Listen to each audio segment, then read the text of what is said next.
Hail friends, welcome to Songs to Sing and Tales to Tell. Hopefully, this will be an ongoing series where I talk about some of the songs I've written over the years or adventures I've had as a wandering minstrel.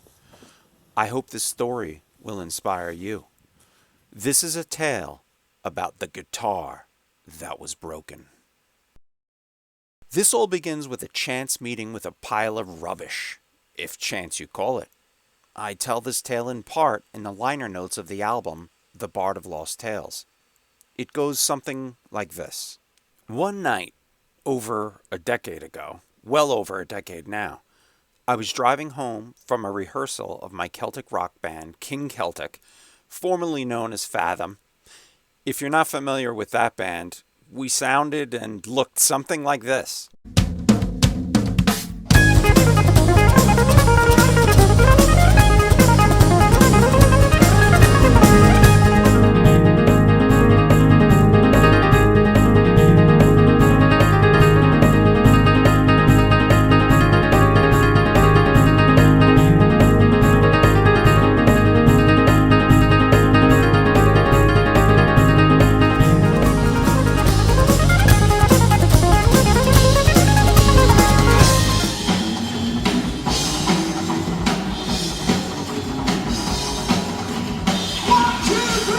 As I was saying, it was on my way home from a rehearsal one night, and it was garbage night in my neighborhood. As I passed someone's garbage cans they had put out into the street, amidst the pile I noticed what was clearly a guitar case. And as one man's garbage is another man's treasure, and you can never have enough spare guitar cases, I figured I'd stop and relieve the garbage man of the sad duty of destroying what looked like a usable, albeit old and dirty guitar case. To my surprise, when I picked up the guitar case, it had significant weight to it. I thought, surely someone wouldn't throw out an old guitar. It must be stuffed with some other kind of garbage. Instead of examining someone's choice of garbage containers right there under the streetlight, I decided to quickly throw it in the truck and reveal the case's contents when I got home. I anxiously drove home and hastily brought the very dusty case inside, laid it on the floor. With wonder and anticipation of an adventurer finding ancient relics in a troll cave, I pried open the rusty old latches and opened the case. To my utter surprise, it was an old acoustic guitar, a Gibson J50, circa 1972 or thereabouts. I couldn't believe someone would throw out something I had been desiring for years, a vintage 1970s acoustic guitar. Not particularly rare or a much desired model, but vintage enough for my humble means. The headstock was broken clean off, but otherwise the instrument seemed intact. I felt like I had discovered buried treasure. I put it away, figuring I could get it repaired at some point, as it looked like a clean break without any wood shards missing from where it was broken. But life happened. 10 years or more passed. When I got down to finally serious consideration of recording a new Lonely Mountain Band album, I remembered the old broken guitar. Wouldn't it be cool to get it repaired and use it for some of the songs on the new album? I made an appointment with a local and reputable guitar repair specialist. But before I brought it to the specialist, I had the foresight to record this video, which I will show you now. And in hindsight, I'm glad I did.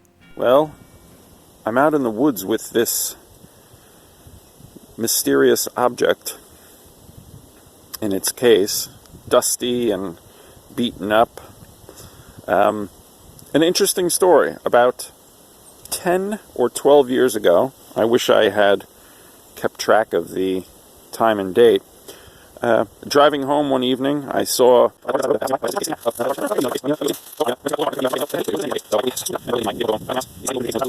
so let's take a look here. Rusty old latches here. Still has the original dust as well. Let's see. Wow.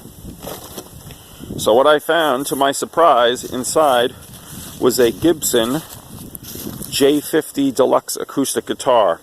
I did look up the serial number, and from what I can tell, it's a 1972 or 73, but I hope to find out for sure. I'm not quite sure at this moment, but 72 or 73. So, nearly 48, 49 years old, we'll see. So, as you can see inside, the Gibson J50 Deluxe. Not in bad shape, except that the headstock was completely snapped off.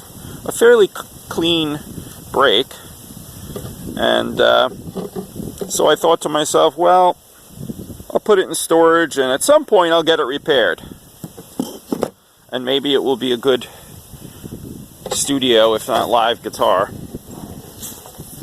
And so I put it away, but today I woke up and realized I need to repair the Gibson J50 Deluxe acoustic guitar, and hopefully it will become a nice sounding studio guitar. If it can be repaired well for a price that makes it worthwhile, and hopefully we'll be able to use it on the new Lonely Mountain Band album, which will obviously make it a very interesting part of the story of the new album, to resurrect this Gibson J50 Deluxe from the grave, the guitar world grave. So we'll see. I'm about to take it to the guitar repair specialist today for him to take a look and see if it is worth repairing. Probably the original case from the store, maybe. It would be interesting to know the story of this guitar, who played it, how it got broken. Did somebody go completely ballistic and smash the guitar over someone else's head, or did they simply just drop it from the balcony they were performing on? Who knows? But one minstrel's garbage is another minstrel's treasure, and we shall see if the guitar that was broken shall be reforged again. Fair travels for now. So that was the video I recorded just a couple of hours before I brought the guitar to the repair specialist. So I bring it to the specialist, excited, thinking, wow, he's going to really love this project. But within a few seconds of looking at the guitar, he basically says to me, sorry, it's not worth his time or trouble to repair it. He said it probably wouldn't even sound that good, and the collectible value of the guitar doesn't live up to what his repair fee would be. He basically advised me not to waste my money on even trying. And although I've been a recording and performing musician for many years, I have almost no knowledge in the realm of guitar and musical gear lore. To me, it was just a cool vintage find worthy of repair. So I was somewhat surprised and dejected as I left the repair shop. My garbage night treasure haul from over a decade ago, was it in fact just garbage? I kept this thing in various closets and basement shelves for over 10 years for what seemed a fruitless trip to the guitar repair shop. I sensed a different fate for the guitar that was broken, though. On the drive home from the repair shop, I thought, what the heck? I'll buy some wood glue and slap it together myself. Nothing to lose at this point. And it took me about 10 minutes to apply the glue and the clamps. The label on the glue promised a bond stronger than the wood itself. Tolkien himself couldn't have written a more poetic line about glue. I recited the promise of the glue's label in the solemn voice of a sylvan elf, and set the guitar that was broken aside to make its decision to stay in Middle-earth or fade into the garbage heap.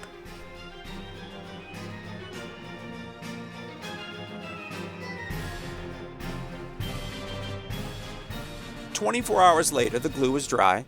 I released the clamps, and behold, the bond was indeed strong. I proceeded to put new strings on it, tuned it up. Would it even stay in tune? And I struck the first chord. It sounded brilliant, perfect, in fact. And here's a video I made right after I put strings on the guitar.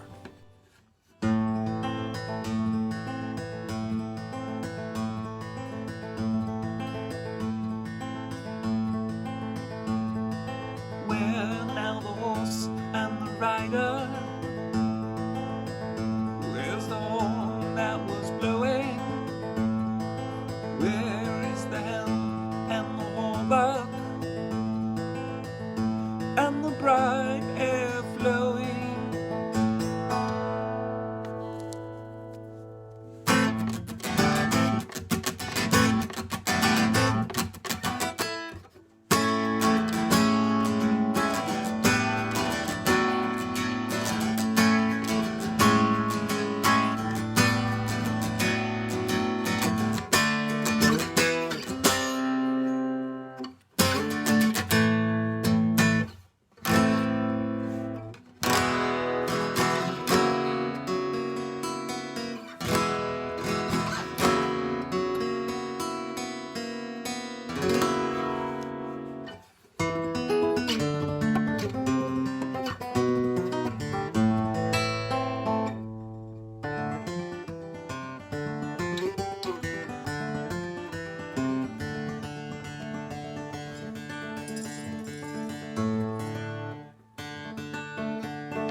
So as you could see, renewed was the guitar that was broken.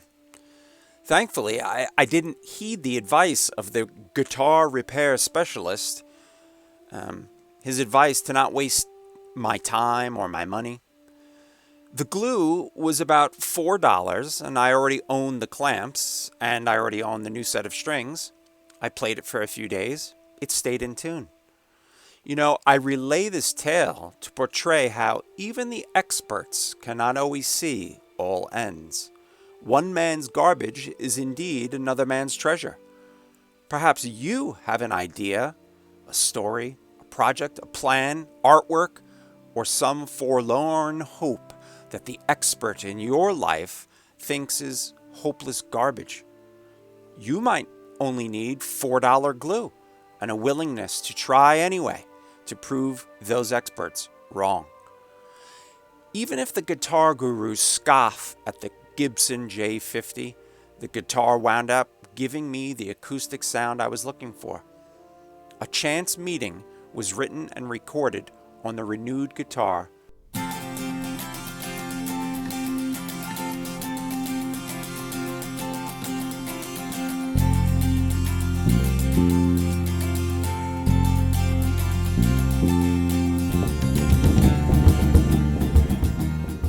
As was Over the Water.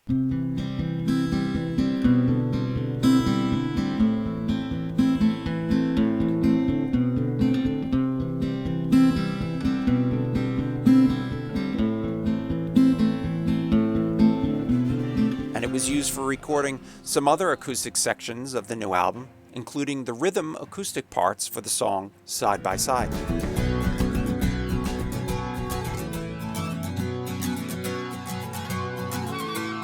Ravens gather, the circling sky, cackling their song for men to die. Across the field, a thundering sound, walls charge, pounding the ground, far away. So I hope you found this to be a tale worth telling. And to speak of the song, A Chance Meeting in Middle-earth, It has a sound that harkens back to the feel of Lonely Mountain Band's second Breakfast album. I imagine a long journey that starts in the Shire and has encounters with various lands and cultures of Middle-earth. There are even moments in this instrumental that, for me, summon visions of the blue wizards in eastern lands.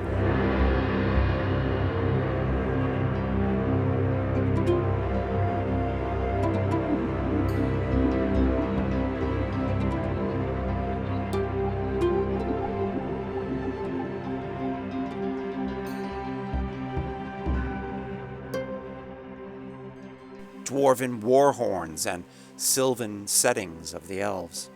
The title of the song actually is inspired by a story about Tolkien's chance meeting that he had with an early portable tape recorder. The story goes that it was that encounter with the tape recorder, hearing his own reading of his works, that gave him growing confidence that his story was not fit for the wastepaper basket, but indeed treasure fit for publishing. If you listen closely to the song, you might hear some words amidst the instrumental. This is actually a nod to that chance meeting Tolkien had with that tape recorder. Well, I hope you enjoyed this tale, friends. We'll see you again. Fair travels.